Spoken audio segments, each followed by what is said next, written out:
Hello everyone, welcome back to my channel. If you're new, kindly subscribe, like, share and comment.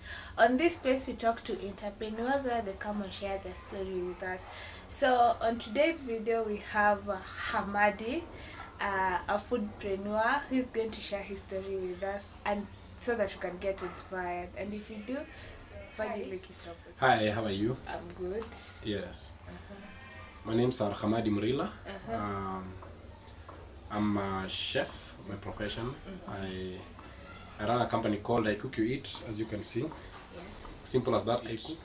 That's basically what I do and I deal with on a daily basis. That's what feeds me. I'm married. I have a wife. We've been married for the last 6 months. Wow. We did a wedding in April, maybe April 30th. Yeah, she's a woman I love and appreciate and value. Yeah, so I use cooking to make sure that she has food on the table, she's well dressed, she goes to work on time, and she comes back home on time to a happy family. Wow. Yeah. Okay, now Hamadi, when did your passion start, or where did you get inspiration to do what you're doing right now? Cooking, I would say I started cooking way back. I grew up in a family where there were no gender roles. We were doing everything. Yeah, my father brought us up as people who should cook for the family. Yes. And there are many times you have seen men in our family that have really taken up the role of cooking. And then the idea that the kitchen was a place for women never arose in our family. We had very strict grandparents who treated girls and boys equally. And so we grew up taking care of our sisters, taking care of our siblings. And that's how the passion for cooking grew. In primary school, I'm a firstborn to my mother, though I have other siblings. I have 2 mothers. I have an elder brother. But during that time that I was in primary school, I used to cook mostly for my siblings. And the passion grew. When I went to high school, the same way. There was no stop. And then I went to college. When I went to college, I had a passion to lead other students in terms of making sure they have meals and they have a good place to stay. So I was in charge of catering and accommodation in college. I was really interested in the quality of meals the students eat. So before the students eat the meals, we were supposed to test the meals. If they're not good quality tests, we had options. And if the college refused, there's even a time we called a strike because the food was not good quality. And it was successful. And eventually things changed. So quality for food for me, it has been there for a long time. It has been there for quite a varied number of times. Then in 2020, when I left college, I was employed somewhere. The job ended. We'll talk about that maybe. Then in 2013, my mentor, who is Pamela Odur, in cooking, I had started a page called Let's Cooking and Meals, actually a group. And our main aim was to share recipes and teach people how to cook. And my passion grew further and further. It's like God was answering my prayer indirectly, though I had studied something totally different in college.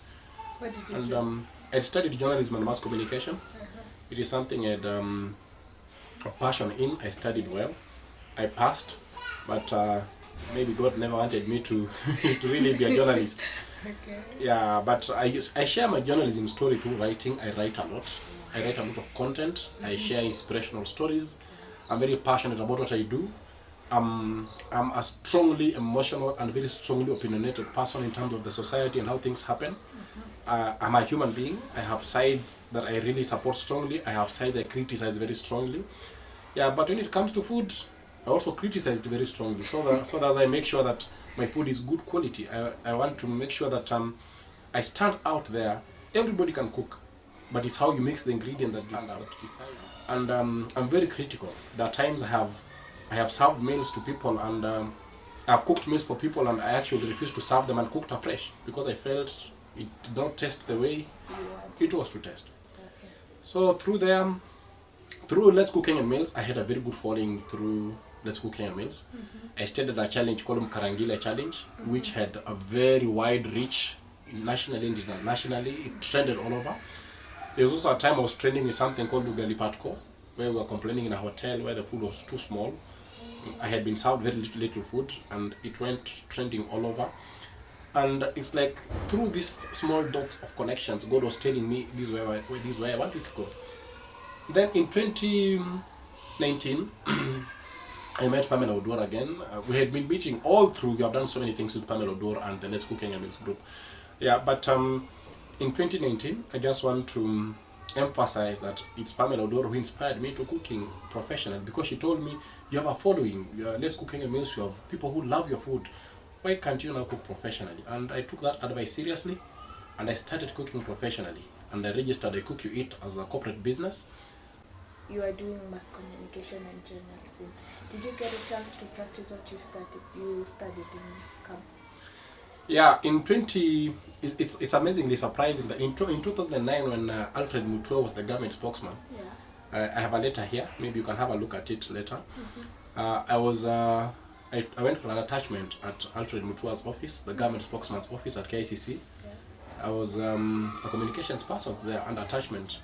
The attachment was supposed to be only 3 months, but that time I was living with my auntie in Eastlands, Maringo, and I wondered, what am I going to do back at home? There were no jobs.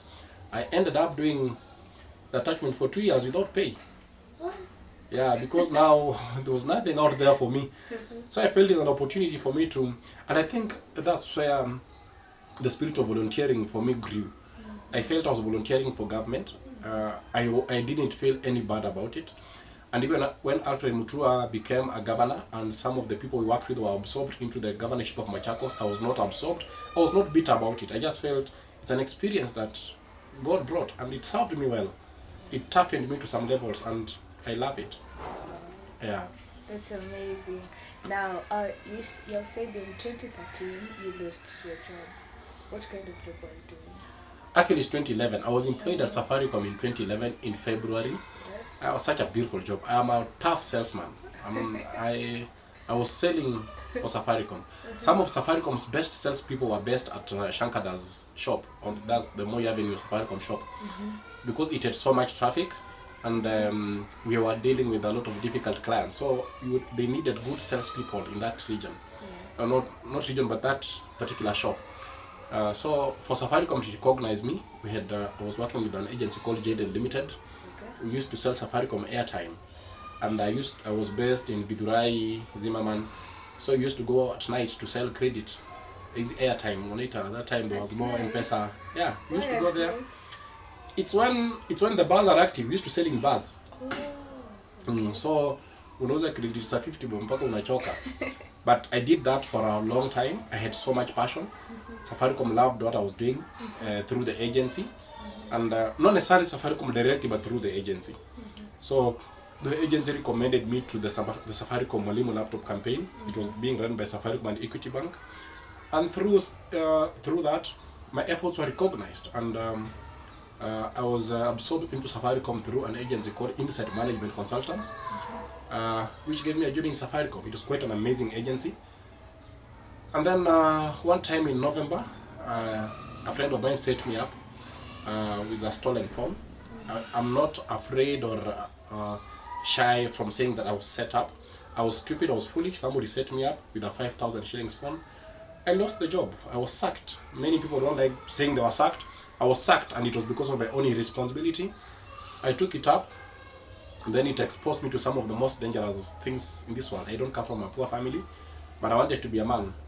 So I had to end up doing odd jobs. I have worked at Safari Park Hotel as a cleaner, working in public areas. Public areas are zile kuosha choo, kuosha madirisha, kusugua carpet. So there are two types of housekeeping jobs in Safari Park Hotel. The public areas you deal with ukunje, then there are now the housekeepers, one and one in the rooms.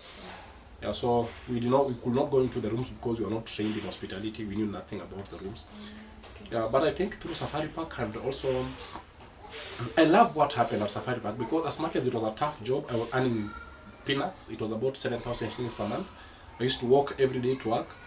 I used to challenge the kind of food you are eating through my friends. I never raised a voice because I did not have a voice at Safari Park. I was a nobody. But I used to challenge the kind of food you are eating. And I think through that is when my passion for cooking started really growing. That was in 2013 hapo. So I used to sometimes sneak into the kitchen, see what the chefs are doing, and passion just grew through that. And there were chefs who volunteered their knowledge, their information. I'm very grateful. So as much as I was cleaning toilets at Safari Park, I was very away from what I've done. It is not a job that anybody could be proud of, but I'm proud of it because it made me who I am. From Safari Park, nilijikuta nafanya kazi ya utan boy ya lorry under an agency called Mardaf Courier. It's based at JKA. It's run by a gentleman called Martin. I remember him so well. Yeah, he gave me an opportunity to work with him because the wife was my friend at Safaricom when I was working at Safaricom. So the wife felt I was suffering, akaniingiza huko. It was away from kuosha uchafu ya watu. But then I was there for quite some time again. During this time ya kazi ya utan boy nilifanya for almost 1.5 years na mshahara wa 9,000. And it was a challenging job. Unajua kazi ya utan boy ni kuchunga lori. Driver akienda starehe zake huko kwa lori umelala. So ilifika mahali tu ngeelewana na the way the job was going. I'm a man of I'm not perfect, but I have some principles. There is nobody that is perfect. Kuna watu hufanya makosa, kila mtu hufanya makosa, but everybody has some principles within them that they can't really just let go. So I quit the job. I honestly quit the job. I left. And nikaanza kazi ya kuuza vyombo. No, before I went to vyombo, I was actually doing something to ya kujistarehesha nyumbani, trying to cook, trying to grow Let's Cooking and Meals. It was a page that we had pioneered. I felt we should make it grow. So from there, nikaona Let's Cooking and Meals wanapenda vyombo zangu vile present. And I started selling those utensils. How did it go?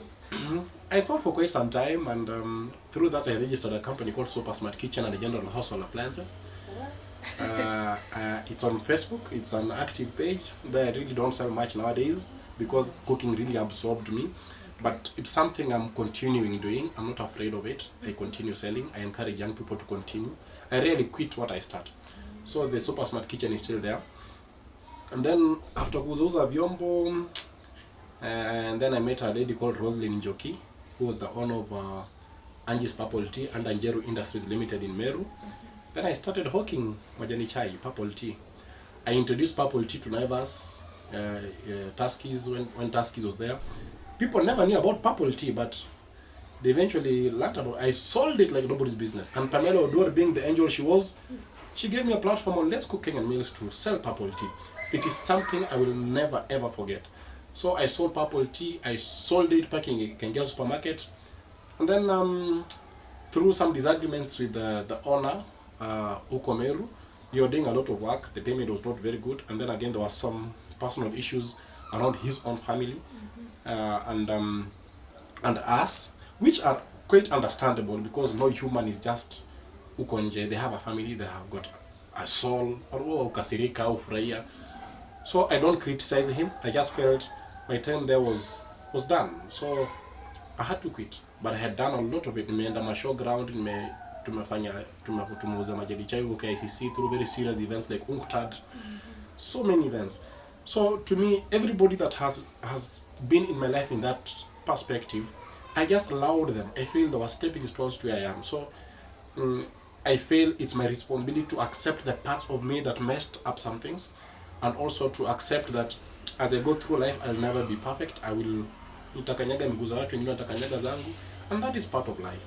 So I don't criticize any of my employers who sacked me or who made me feel I should quit a job.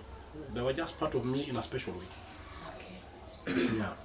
Now, apart from cooking, what else do you do? And in the middle of okay, last time when you were having a conversation, you told me at some point you started doing massage, and can you talk about that? Yeah, let me say, massage therapy is something that I volunteered to study. Chini ya maji. Nobody knew I was doing it. I studied for quite some time, and I knew how to do reflexology, leg massages, back massages. I'm very good at that. I even told you will try it sometime. It's an important thing.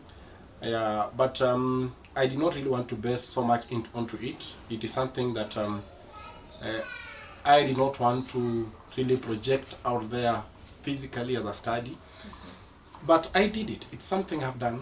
I do massages for my wife every time she's feeling that she needs a massage. I do it. I've done massages for my friends before.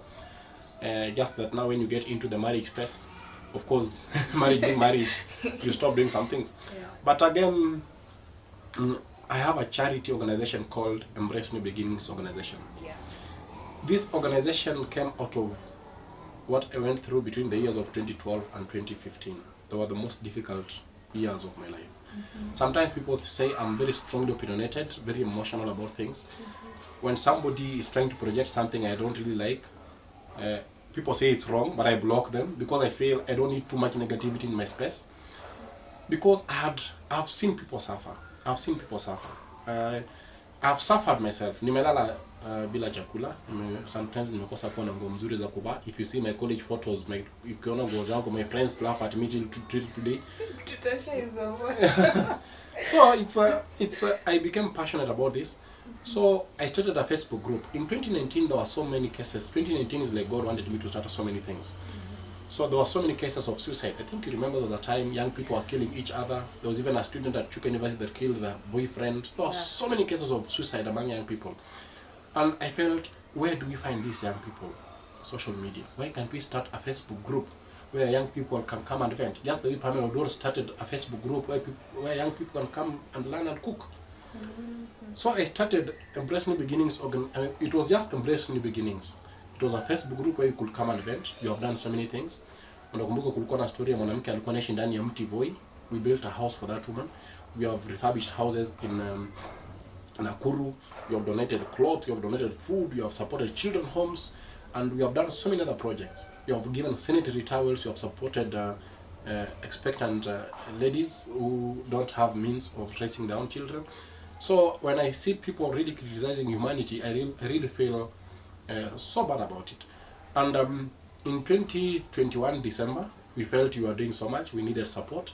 We registered Embrace New Beginnings as an NGO. So currently it's Embrace New Beginnings organization. It's a fully fledged NGO.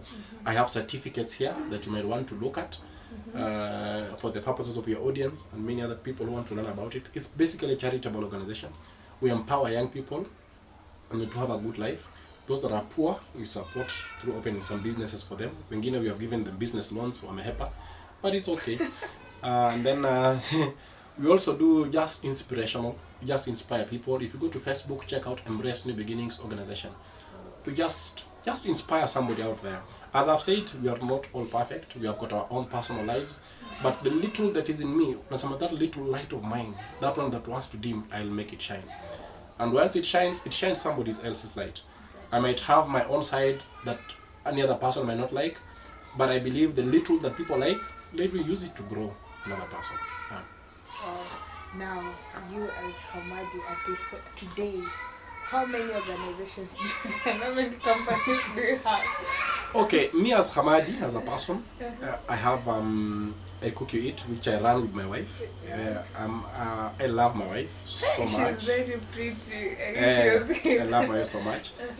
She's a woman that brings out the best in me. She appreciates me with my flaws because I have so many flaws at times. I told you, I get worked up when people are getting to some levels. I block people. I shut down. I leave groups because I feel this is too much for me.